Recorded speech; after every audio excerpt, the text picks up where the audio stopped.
साथीहरु, आज म फेरि एउटा सानो भिडियो लिएर आएको छु। म यो भिडियो चाहिँ किन बनाएको भने मैले 2-3 वटा चीज बनाएको छु कि त्यही जति पनि मेरो फेसबुकमा साथीहरु हुनुहुन्छ, मेरो साथीहरुले देखाउनको लागि म यो भिडियो बनाएको है। साथीहरु, म यति राम्रो जान्दिनँ भिडियो बनाउनु, सिक्दै छु के बल्ल। म देखाउँदै छु मैले के बनाएको छु भनेर। एकछिन हेर्नु है, हेर्नु सक्नुहुन्छ। यो चाहिँ हाम्रो पाकघर हो। हेर्नुहोस् के बनाएको छु मैले।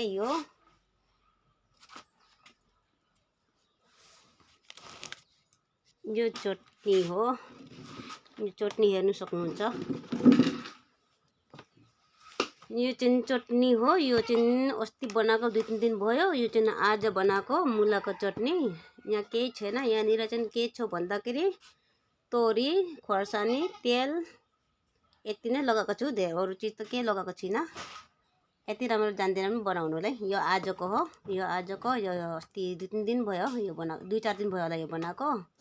अनि यहाँ चाहिँ किनिमा छ। किनिमा हेर्नुहोस्।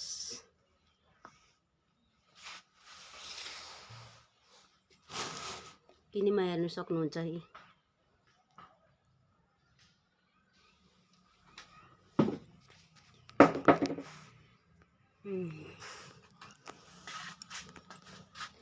किनिमा हेर्नुहोस् है साथीहरु, कसलाई मन पर्छ। अनि यहाँ छ मेरो यहाँ छ मेरो ग्यास चुला। अनि यहाँ छ यो चिया पकाएर खाएको अहिले भर्खर। अनि म बाहिर देखाउनु जाँदैछु गुन्द्रुक। हेर्नुहोस्, हेर्नु सक्नुहुन्छ। हेर्नु सक्नुहुन्छ है मेरो मैले बनाएको गुन्द्रुक म कस्तो बनाउँछु। हजुरहरुले कसलाई मन पर्छ के भन्छ नि कमेन्टमा भन्नु होला।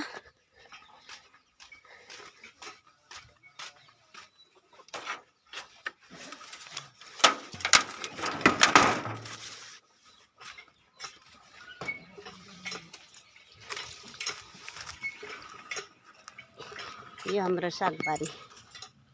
यो सानो खाले टमाटर। यो टमाटर हो सानो खालको। अनि यहाँ प्याजहरु रोपेको छु मसिनो खालको। हेर्नु सक्नुहुन्छ। यहाँ आलुहरु हो। आलुहरु हो। धेरै त छैन, 2-3 जनालाई खानुको लागि।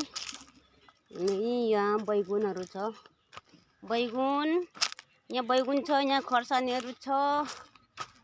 हेर्नु सक्नुहुन्छ। यहाँ चाहिँ बन्दाकोपी थियो, कुखुराले खाएर सकायो। यहाँ सिन्की छ। यहाँ गुन्द्रुक छ।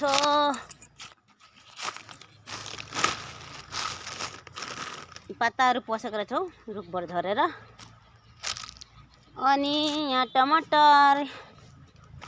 अनि अझै यहाँ मैले के बनाएको छु भन्दाखेरि साथीहरु, यहाँनिर यो सिन्की है। तपाईहरुलाई कसलाई मन पर्छ भन्नु होला कमेन्टमा है। यहाँ सागहरु छ।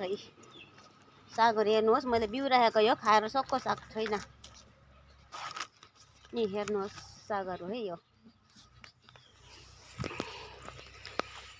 यो हाम्रो सागबारी हो। देख्न सक्नुभयो। कसले हाम्रो जति पनि नेपाली दाजुभाइ दिदी बहिनीहरु हुनुहुन्छ कसलाई मन पर्छ गुन्द्रुक, किनिमा, मुलाको अचार मन पर्यो भने कमेन्टमा भन्नु होला।